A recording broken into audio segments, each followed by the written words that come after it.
Esqueleto del Antiguo Testamento y Nuevo Testamento, tercera clase. Bendiciones. Para los que están estudiando por internet, amados seminaristas, yo estoy muy contento de verlos en esta tercera clase. Hoy vamos a estar estudiando Panorama Bíblico, tercera clase. Vamos a estar viendo sobre Israel y la tierra prometida. Antes de comenzar a estudiar la Biblia como tal, desde el libro de Génesis, queremos estudiar primeramente el contexto de la mayoría de textos bíblicos que se dan sobre la tierra de Israel. Vamos a comenzar entonces con la importancia de las características geográficas. ¿Por qué Dios le entregó la tierra de Canaán al pueblo de Israel? ¿Por qué Dios levantó allí un pueblo, el pueblo de Dios, en la tierra de Canaán? ¿Por qué esa fue la tierra que Dios le entregó a Canaán? ¿Por qué? Todo esto es por la importancia de las condiciones geográficas de Israel. Antes que nada, Israel se encuentra entre tres continentes: Europa, Asia y África. Les voy a mostrar en este mapa y lo van a entender mucho mejor. Como ustedes pueden ver aquí, esto sería Turquía. Esta sería la tierra de Israel. Este lado de aquí sería Jordania, Arabia Saudita. Esto de aquí es Irak. También aparece Irán. Y esto es África. Sería el noroeste de África. Tenemos Egipto. Y esto sería la península del Sinaí.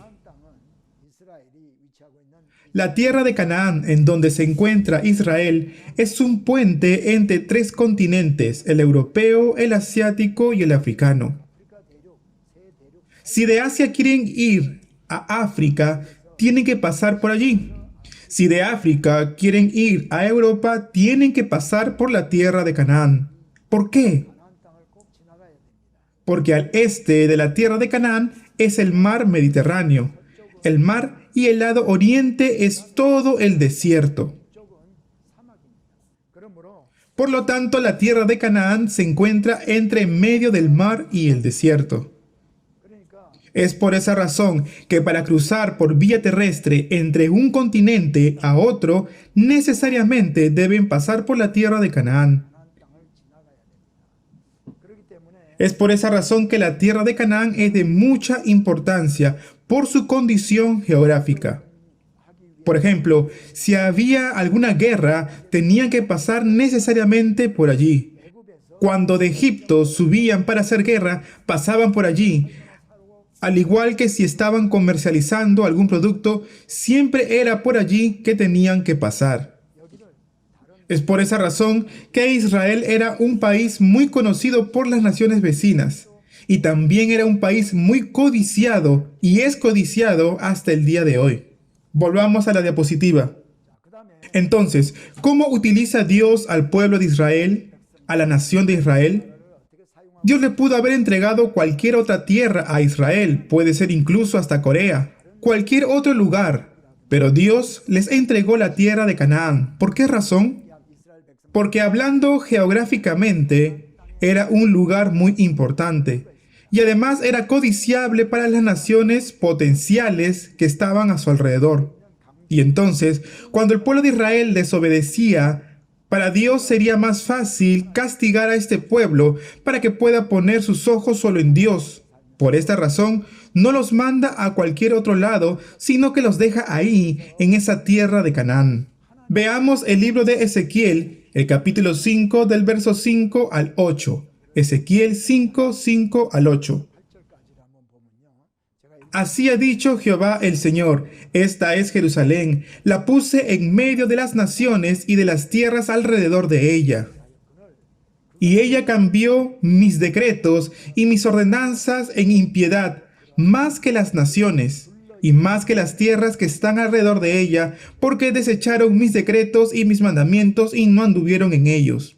Por tanto, así ha dicho Jehová: por haberos multiplicado más que las naciones que están alrededor de vosotros, no habéis andado en mis mandamientos, ni habéis guardado mis leyes. ni aun según las leyes de las naciones que están alrededor de vosotros habéis andado. Así pues ha dicho Jehová el Señor, he aquí yo estoy contra ti, sí, yo y haré juicios en medio de ti ante los ojos de las naciones. Amén. Dios le dice a Israel que cuando desobedeciere, Él levantará las naciones a su alrededor para que le ataquen y así los disciplinen o los castiguen a este pueblo. Entonces Dios escogió un lugar propicio para tratar a su pueblo en caso de desobediencia. Como lo dice también el libro de Deuteronomio capítulo 4 verso 27 o Segunda de Reyes capítulo 17 del 5 al 7 y también Segunda de Crónicas capítulo 36 versículo 15 al 20. Dios le advierte a su pueblo, al pueblo de Israel, que ante su desobediencia Él levantaría naciones vecinas para castigarles. Por tanto, Dios llevó al pueblo de Israel a la tierra de Canaán para tratar y castigar con facilidad a Israel. Veamos también las rutas principales de la tierra de Canaán. Voy a mostrarles para esto un mapa.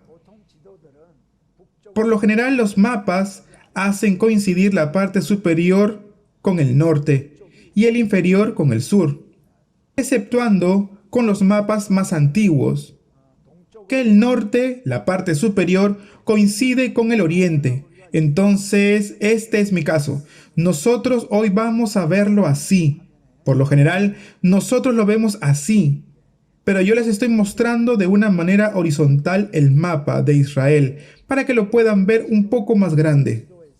En este mapa que ustedes pueden ver, vemos las principales rutas o caminos que pasarán por allí. Recordemos que del lado del sur se encuentra Egipto. Si uno caminara desde Egipto y tomara el camino de la costa pasando por el Meguido, pasa el mar de Galilea, llega hasta Capernaum. ¿Hacia dónde podría llegar? Así es, hacia Damasco. Este camino se llama el camino de la costa. Este es el camino principal utilizado en las guerras y en los comercios. Otro camino importante es el de los patriarcas. El camino de los patriarcas, ¿por qué se llama así? Los patriarcas Abraham, Isaac y Jacob, que son los más representativos, ellos utilizaron este camino en el tiempo antiguo. Y no solamente ellos, sino muchos de los antiguos pasaron por allí. Y se abrió un camino de manera natural, conocido hoy como el camino de los patriarcas. A muchos les gusta escalar la montaña y muchos lo hacen por hobby. Cuando uno va a caminar por allí, uno toma una de las laderas y camina por allí. ¿Se imaginan si tienen que subir la montaña y luego bajar y caminar por el valle y otra vez subir y así de la misma forma en zigzag? Sería muy difícil poder atravesar ese camino. Más fácil sería caminar sobre las montañas, ¿no? De esta manera, este camino de los patriarcas se encuentra en las alturas, muy utilizado por los patriarcas, por eso se llama de esa forma, camino de los patriarcas. Abraham cuando llegó a Aram, luego a Siquem, llegó hasta Betel, fue hasta el sur, Berseba, y de Berseba vuelve a Hebrón, al norte, y de ahí luego a Siquem. Entonces, Abraham también utilizó mucho este camino, al igual que Jacob. Jacob, cuando huía de su hermano Esaú, también utilizó este camino de los patriarcas y fue hasta Aram. Isaac también recorrió por este camino. Jacob, al volver también de Siquem, fue hasta Betel. Allí, entre Betel y Ahí, levantó un altar y adoró a Dios. Volvió luego a bajar y vivió en Hebrón, Berseba, en Gerar y va hasta Egipto. Todo este camino se llama Camino de los Patriarcas.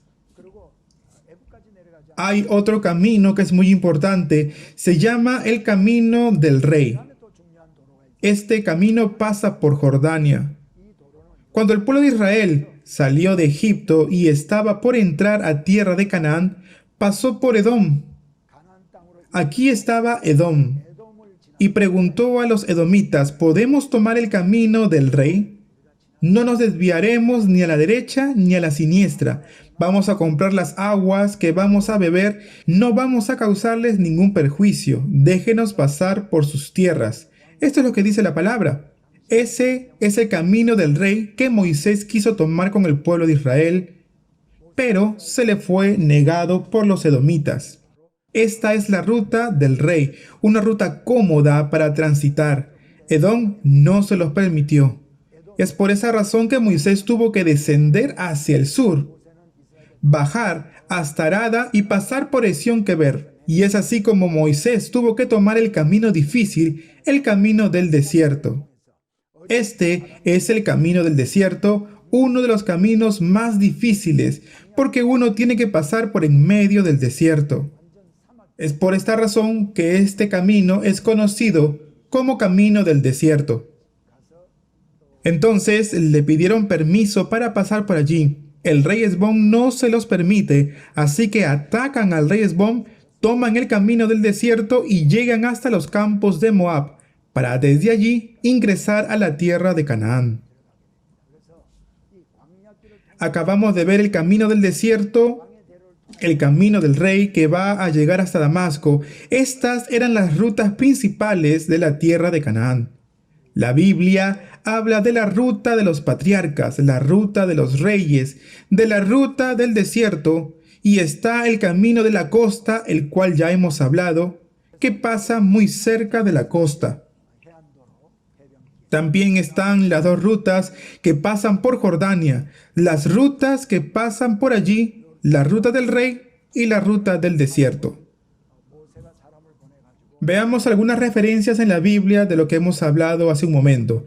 Números capítulo 20, versículo 17. Te rogamos que pasemos por tu tierra. No pasaremos por la labranza, ni por viña, ni beberemos agua de pozos. Por el camino real iremos, sin apartarnos a diestra ni a siniestra, hasta que hayamos pasado tu territorio. Amén.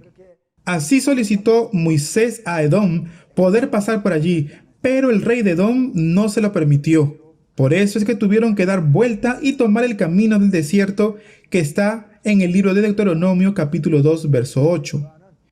Y nos alejaremos de nuestro territorio, de nuestros hermanos, los hijos de Esaú, que habitaban en el Seir, por el camino de Arabá, desde Elat y Esión-Geber, y volvimos y tomamos el camino del desierto de Moab. En verdad, se vieron obligados a tomar otro camino porque los edomitas le negaron el camino que ellos querían tomar. Por eso es que tuvieron que tomar el camino del desierto. Por eso dice así la palabra de Dios, por el camino del Arabá, desde Elat y Esión-Geber. Y volvimos y tomamos el camino del desierto de Moab. Aquí dice el camino del desierto, ¿verdad? Ahora vamos a ver la siguiente diapositiva, que tiene que ver con la geología o la geografía natural de Israel. Y lo estamos viendo de manera tridimensional. Les voy a explicar un poco acerca de él. Este es el Mar Muerto. Aquí se encuentra el Mar de Galilea. El Mar de Galilea. Del Mar de Galilea al Mar Muerto está el río Jordán. Esto es del lado oriente y esto es el este. Del lado oriente se encuentra Jordania, la cual conocemos el día de hoy, y del lado este se encuentra Israel. Entonces, del lado oriental del río Jordán se encuentra una meseta. Esa meseta es la meseta central. Desde el río Jordán, esta meseta se ve como un monte. Una cadena de montañas es una meseta y se ve hacia una tierra bastante alta.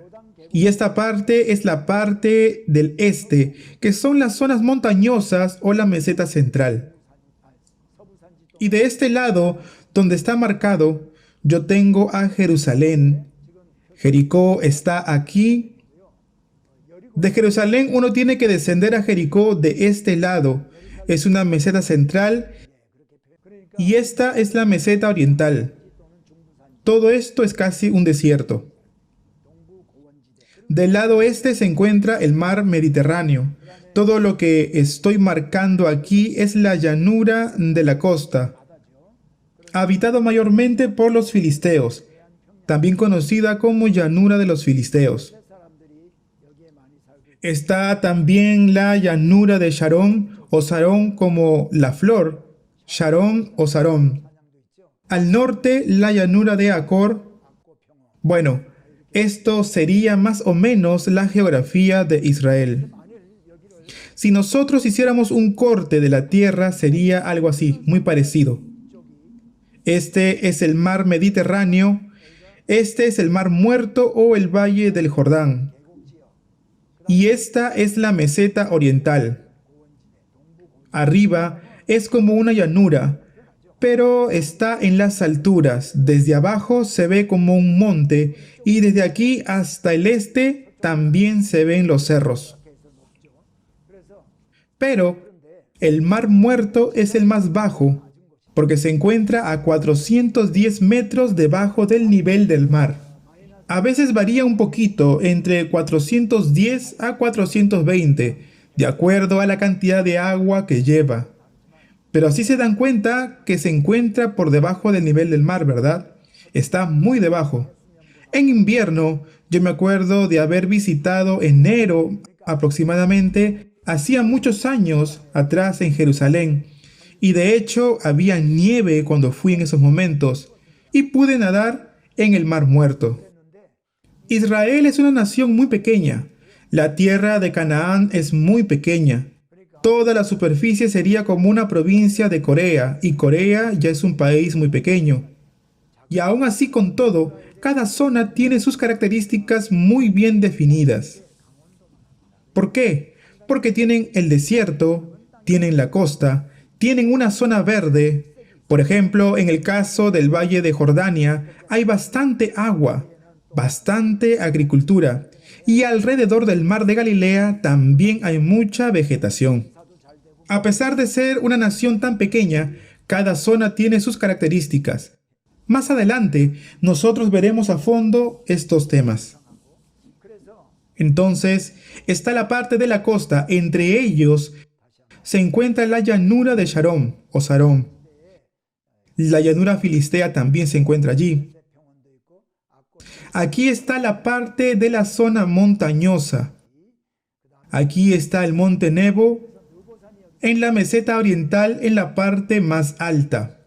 En la siguiente diapositiva nos muestra la tierra de Canaán en 3 cortes.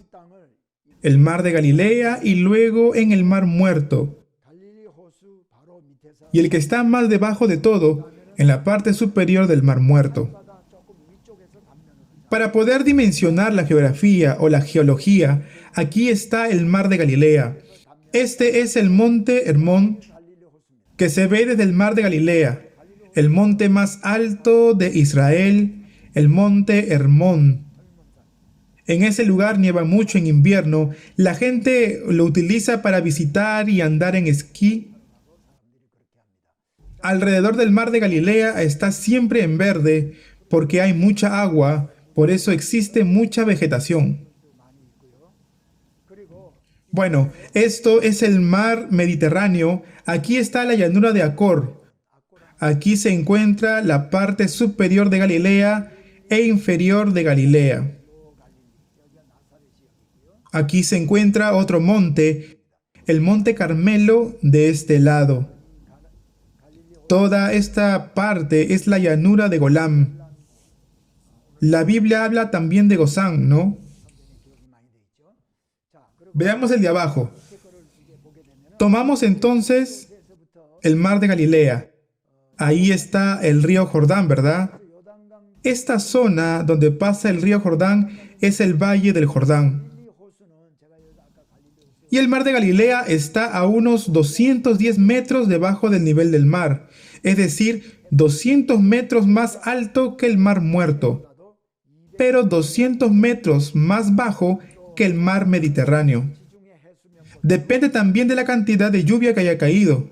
El nivel del mar puede o bien aumentar un poco o bien disminuir un poco. Esto que ven al lado izquierdo, del lado este, es la tierra montañosa de Samaria y Judá. Es una meseta que antes estaba habitada por Rubén, Gad y Manasés. Aquí abajo estaba Rubén, aquí arriba Gad y más arriba Manasés. Aquí debajo de todo se encuentra el Mar Muerto. Aquí de este lado se encuentra el Negev. Nosotros encontramos referencias bíblicas sobre ella. Hay una versión bíblica que en lugar de llamarla Negev, dice la parte más al sur. Pero hay otra versión como la Reina Valera que sí habla de la ciudad de Negev. Todo eso lo vamos a ver con mayor detalles cuando veamos la vida de Abraham. De todas maneras, es bueno saber que Negev en hebreo significa al sur. Por eso es que hay versiones bíblicas que se traducen como la parte del sur de la tierra. Los nombres propios no deberían de ser traducidos, sino que deben ser respetados. Como por ejemplo Jerusalén, no podemos llamar la ciudad de la paz, sino que la llamamos Jerusalén. O por ejemplo Siquem, la llamamos Siquem, o Berseba, como Berseba. ¿O es que llamamos lugar de los 7 pozos a Berseba? No, simplemente lo llamamos Berseba, tal y como es. Por eso es que Negev debe ser llamado como tal, el Negev. En el caso de la versión coreana, fue traducida del chino. El chino fue quien lo tradujo como la parte sur. Es por eso que también se ve ese error de traducción en algunas versiones bíblicas que se encuentran en coreano. No en todas, las más recientes lo han corregido como Negev. Entonces, del lado este del Mar Muerto, esta parte de la zona montañosa de Judá, todo esto es Berseba, la parte sur del Negev. Y al oriente, aquí está bien marcado, aquí se encuentra el monte Nebo. Y esta es la meseta del lado oriental. Si partimos desde arriba, desde el mar de Galilea, todo el Jordán hasta el Mar Muerto, allí tenemos el valle del Jordán. El sur del Mar Muerto es Araba o Arabá. Y bueno, estas son algunas de las características geográficas que hemos visto de Israel. Y a continuación estudiaremos sobre el clima de la región. Israel tiene un tiempo de sequía y un tiempo lluvioso. La sequía es de abril a septiembre y las lluvias de octubre a marzo aproximadamente. Están bien diferenciadas y en el tiempo de sequía no hay lluvias. Y en el tiempo de las aguas hay mucha lluvia. En especial en los meses de diciembre, enero y febrero. En ese tiempo llueve muchísimo. Y en noviembre, febrero, también llueve bastante, pero ya es tiempo de la sequía. Desde mayo hasta agosto casi no llueve nada, pero lo consideramos como el periodo de sequía, de abril a septiembre, y de octubre a marzo como lluvioso. Las lluvias en Israel pueden ser muy torrenciales. Ustedes saben que Londres es conocida por ser una ciudad muy lluviosa. Y cuando hablamos de los caballeros de Londres, siempre los imaginamos con paraguas en las manos, siempre preparados para la lluvia, ¿no? ¿Por qué? Porque en Londres llueve mucho. En Israel también llueve mucho, tanto como Londres. La única diferencia es que en Inglaterra la lluvia es casi permanente. Además de que la lluvia es como llovizna, puede lloviznar varias veces en el día. En Londres, pero en Israel, cuando llueve es gran cantidad de agua la que cae. Por eso es que en el libro de Salmos, David dice que, aunque ande en valle de sombra y de muerte, porque cuando tienen que llevar a las ovejas de un lado a otro y pasar por el valle, pero con la lluvia, cuando llueve, toda esa tierra seca se llena de agua, y entonces se transforma en un río, ese valle literalmente se transforma en un río y en poco tiempo. Por eso es que puede transformarse en un valle de sombra y de muerte. Es por esta razón que David menciona valle de sombra y de muerte en el Salmo 23. Bueno, está el tiempo de lluvia y el tiempo de sequía. La Biblia también habla de la lluvia temprana y la lluvia tardía. Cuando Dios ve a su pueblo que camina conforme a su palabra, Dios les dará la lluvia temprana y tardía cuando ellos lo necesiten. Pero si desobedecen, Dios les castigará quitándoles la lluvia. ¿Qué significa entonces la lluvia temprana y la lluvia tardía? Si llueve temprano en la mañana será lluvia temprana, y si llueve de noche será lluvia tardía. No. Esto se refiere a que todavía no es tiempo de que llueva. Por ejemplo, si lloviera en septiembre o en octubre, por ejemplo, que es cuando empieza el tiempo de lluvia, pero tampoco no cae mucha lluvia, entonces esto será lluvia temprana. ¿Y cuál es la lluvia tardía? Cuando tendría que entrar en el tiempo de sequía, pero todavía sigue lloviendo, por ejemplo, en febrero o en marzo. O también terminando el último periodo de llovizna y empezando el tiempo de la sequía, o en abril, que puede estar lloviendo mucho, por ejemplo. Entonces, es la lluvia que viene temprano y que se va tarde. Por ejemplo, supongamos la lluvia de abril o de octubre. Que sea un mes antes o un mes después, este tiempo marcará una gran diferencia. ¿Por qué? Esta lluvia temprana o tardía es muy importante en la siembra, para luego cosechar frutos maduros y tener una buena cosecha. Por eso, es muy importante para Israel la lluvia temprana y la lluvia tardía, para tener abundantes frutos y cosechas. Pero para ellos, esto solo era posible cuando ellos obedecían a Dios.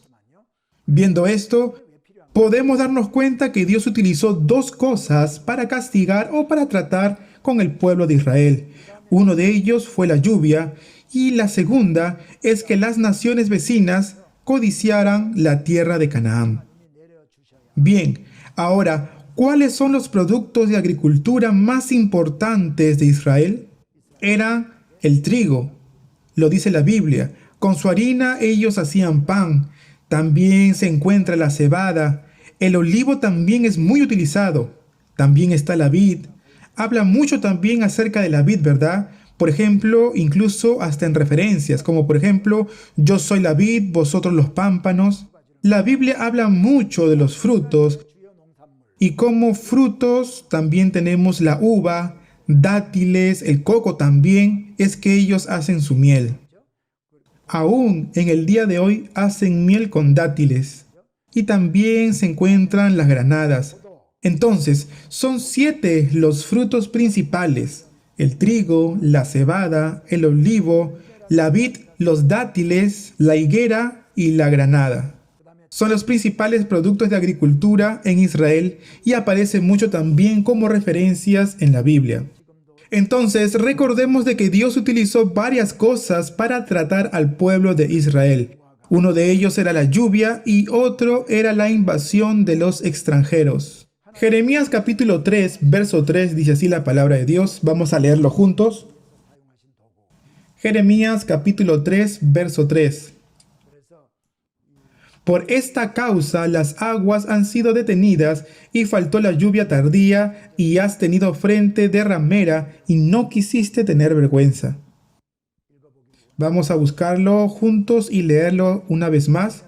Jeremías capítulo 3, verso 3. Por esta causa las aguas han sido detenidas y faltó la lluvia tardía y has tenido frente de ramera y no quisiste tener vergüenza. Antes de eso, en el capítulo número 3, el verso 1 y 2, ¿saben lo que dice?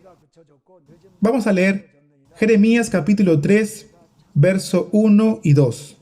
Dicen, si alguno dejare a su mujer y yéndose ésta de él se juntare a otro hombre, ¿volverá a ella más? ¿No será tal tierra del todo amancillada? Tú, pues, has fornicado con muchos amigos, mas vuélvete a mí, dice Jehová.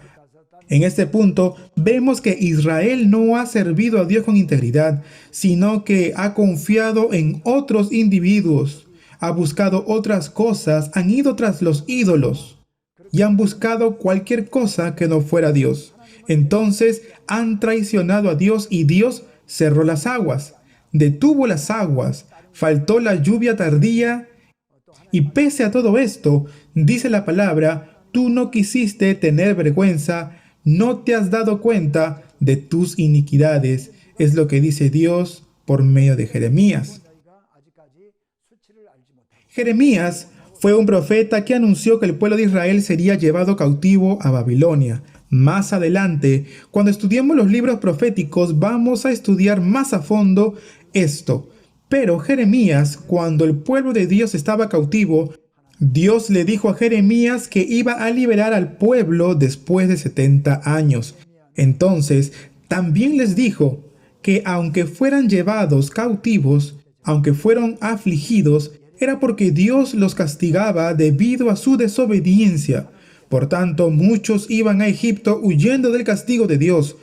Muchos abandonaron la tierra de Judá. Entonces, es que Jeremías decía que este castigo venía de parte de Dios. No podemos huir de esta tierra. Debemos recibir el castigo de Dios y arrepentirnos de nuestros pecados. Dios, después de 70 años, prometió restaurar al pueblo de Judá. Todo esto se encuentra en el libro de Jeremías. Él fue quien proclamó el mensaje de juicio y también de restauración del pueblo de Israel. Entonces, por medio de la lluvia, Dios trata mucho con su pueblo, con el pueblo de Israel, y también lo utiliza para castigar al pueblo. Ahora, lo otro que vimos es la invasión de las naciones extranjeras. En el tiempo de los jueces, los edomitas, los moabitas, los amonitas, los madianitas, los filisteos incluso, muchas naciones a su alrededor atacaban a Israel. Es así que Dios levanta un juez cada vez que el pueblo de Israel clamaba a él. Y Dios lo restaura. Y Dios los restauraba levantando un juez en cada uno de esos tiempos. Y entonces, ¿el juez qué hacía? El juez era quien salía con el pueblo de Israel, salía a pelear contra los enemigos, liberando así a su pueblo. Pero vamos a ver todo esto cuando veamos juntos el libro de los jueces a profundidad. Pero cuando Israel era restaurada y venía un tiempo de paz, Israel volvía a caer y nuevamente era castigado por otros pueblos. Lloraban y clamaban y se levantaba un nuevo juez para liberar a Israel y venía paz nuevamente sobre la tierra. Y nuevamente, con esta paz, Israel volvía a caer en sus pecados de desobediencia y era una forma de círculo vicioso que duró por 400 años. Es por esta razón que Dios tuvo que levantar muchos jueces en este periodo de 400 años. Podemos ver entonces que por las lluvias y por los ataques de los extranjeros es que Dios castiga y trata con el pueblo de Israel. ¿Cuál sería la fe que debería tener el pueblo de Israel? ¿Cómo debería entonces reaccionar el pueblo de Dios? Entender que el éxito no depende de uno mismo, sino que depende totalmente de Dios. Y por tanto, tenemos que confiar en Dios aún en medio de nuestras dificultades. Poner nuestros ojos en Dios, confiar en su palabra y obedecerle.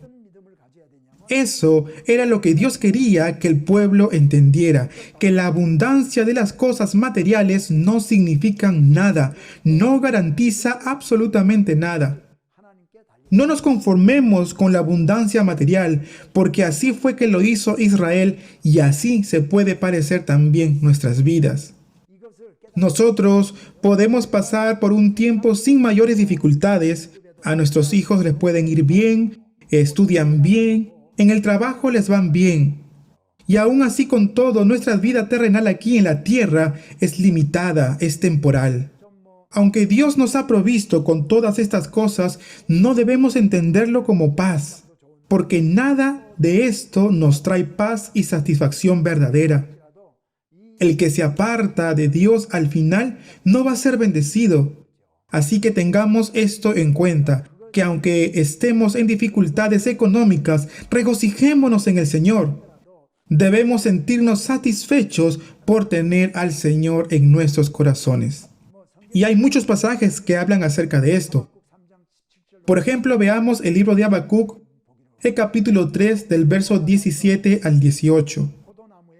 Aunque la higuera no florezca, ni en las vides haya fruto, aunque falte el producto del olivo, y los labrados no den mantenimiento, y las ovejas sean quitadas de la majada, y no haya vacas en los corrales, con todo, yo me alegraré en Jehová, y me gozaré en el Dios de mi salvación. Amén.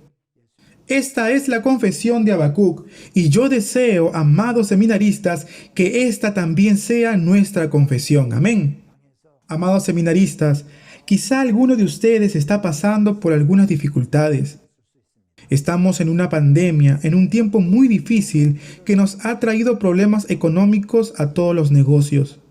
Pero cuanta más dificultades tengamos, recordemos que el Señor nuestro Salvador nos guarda.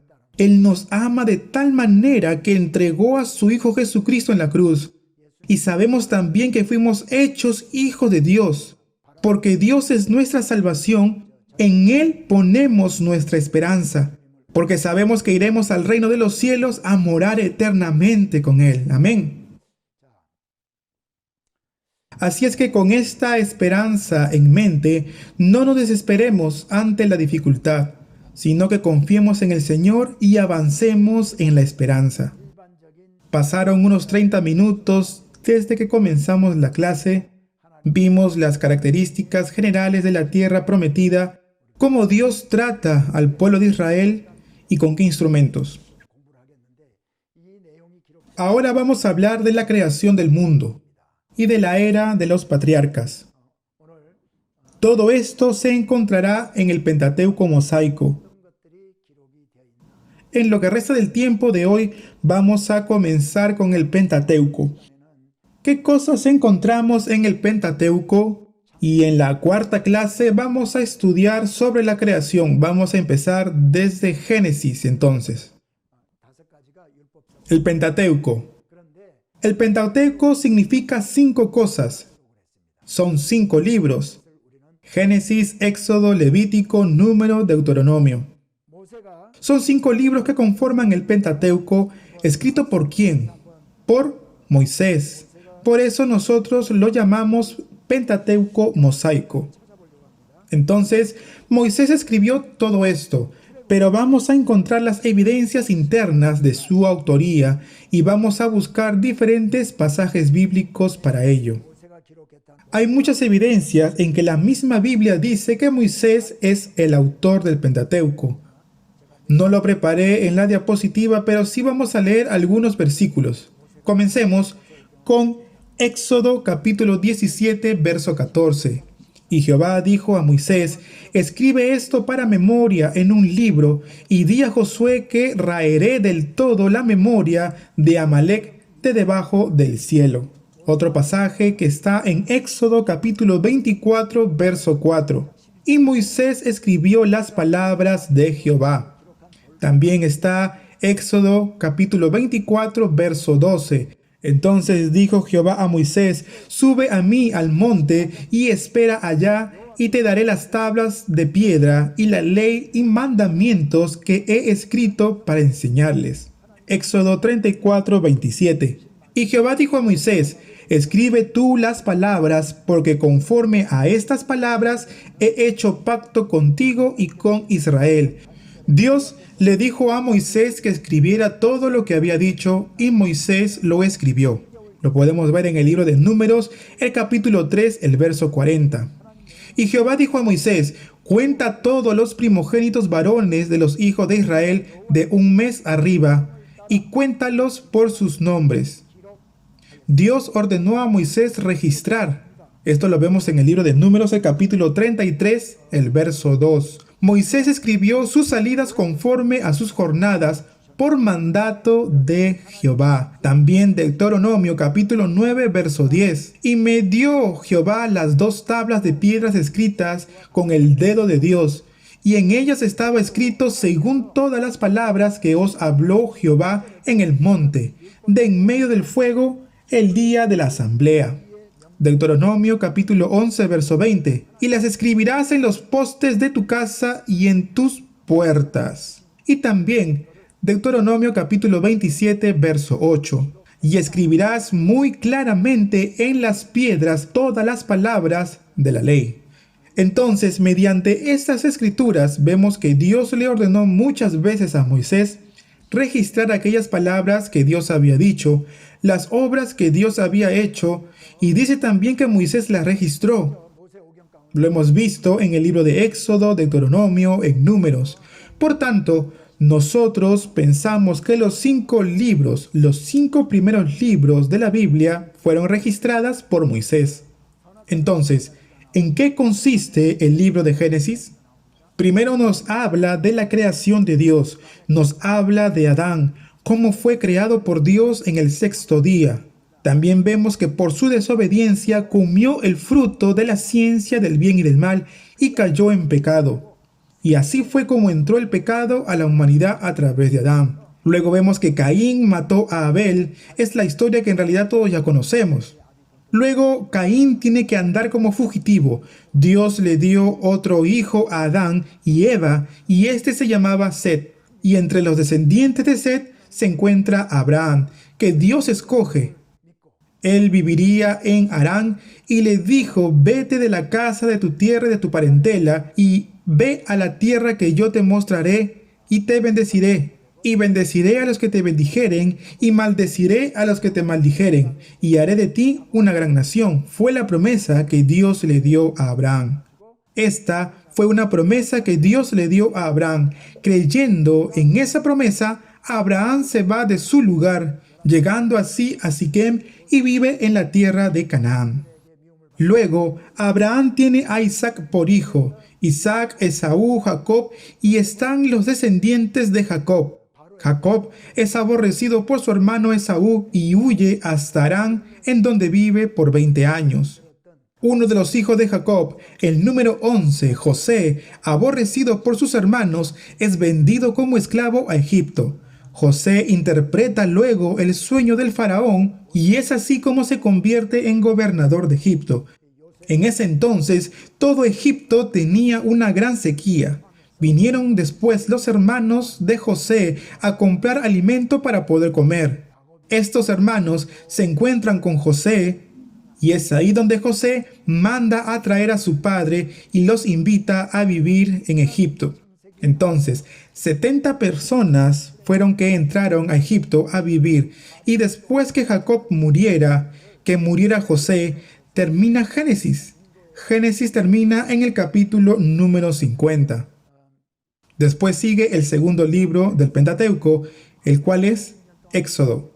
Éxodo enseña cómo el pueblo de Israel, después de servir 400 años en esclavitud, es guiado por Moisés al desierto, en donde permanecen 40 años deambulando. Luego van camino a la tierra prometida.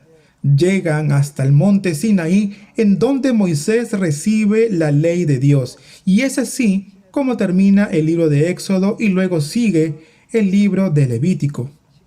Levítico es la ley que Moisés recibe de Dios respecto a cómo construir el tabernáculo, respecto a las leyes de sacrificio. Entonces, Dios, por medio de este libro, nos enseña en qué consiste la ley y los sacrificios. Después de Levítico, sigue el libro de Números. El pueblo de Israel estaba acampando frente al monte Sinaí, a los pies del monte Sinaí. Entonces, están por partir nuevamente, pero antes hacen un censo para conocer la cantidad de personas.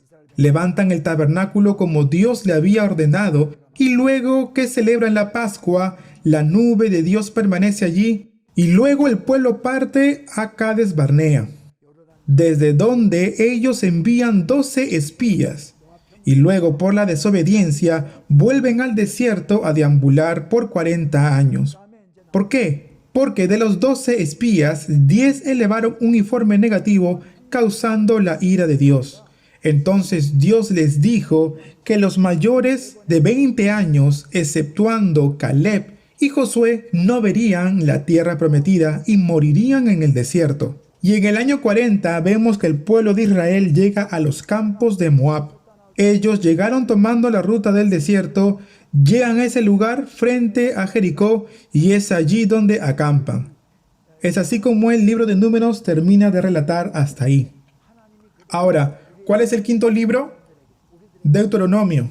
Deuteronomio es la prédica de Moisés, prédica que le entrega en el campo de Moab. Son 3 prédicas que aparecen en el libro de Deuteronomio. ¿Sobre qué? Los mayores de 20 años que salieron de Egipto murieron. Entonces, todos los menores de 20 años que habían salido de Egipto y los que habían nacido en el desierto conformaban esta nueva generación que está por entrar a la tierra prometida. Entonces, Moisés tenía la necesidad de explicar cómo Dios había guiado a sus padres hasta ese punto, cómo habían salido de Egipto, cómo Dios los había guiado por el desierto y les había ayudado, e incluso les había provisto durante todo este camino de desierto.